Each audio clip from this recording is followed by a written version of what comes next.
In many ways, Barack Obama is the ultimate interim manager. His win in this year's US presidential election buys him 4 more years to make a difference and deliver some results. As much as we might pillory our politicians, both at home and overseas, democracy ensures that they are just a succession of interim managers.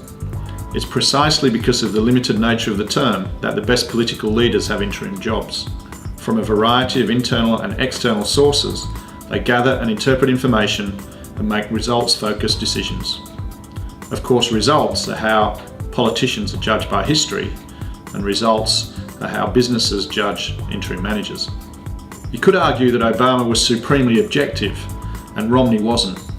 In our view, Romney thought he could win, Obama knew that he would win.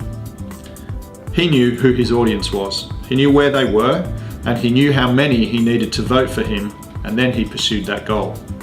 In fact, distant and recent history is littered with high-profile interim success stories.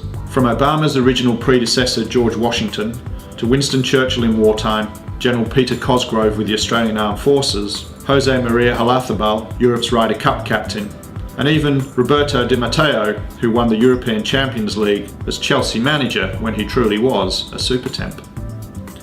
In business, we're seeing a rise in what Harvard Business Review calls the executive SuperTemp. In reality, a big chunk of the executive workforce in the UK has been interim since the 2001 recession. In the US, the GFC has given rise to interims despite societal restraints, particularly the availability of health insurance and taxation law being barriers. In Australia, we have none of those barriers. In fact, our economy is well structured for interim managers to work here.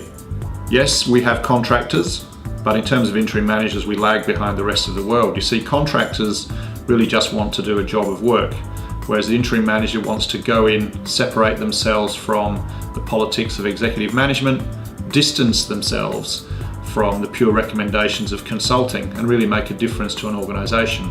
They want to do it, finish it, put it on their CV, and then move on to the next one. So, who do you turn to when you want to bed down a new acquisition? Who do you turn to when you want to implement a new project and your existing team doesn't have the skills? And who do you turn to when there's a crisis? Remember BP in the Gulf of Mexico. At First Executive, we have a global talent base of people who are worth between $100,000 and $1 million plus a year in terms of salary. However, they don't just want a job. They want to produce results. They want to deliver value. They're all experienced, overqualified, and wise. Welcome to First Interims from First Executive. Experienced, overqualified, wise executives who are totally focused on the result in 3-month to 12-month contracts. Need a result? Email me here, and I will give you all the details on how First Executive can help add value to your business with the best executives you can hire, for a while at least.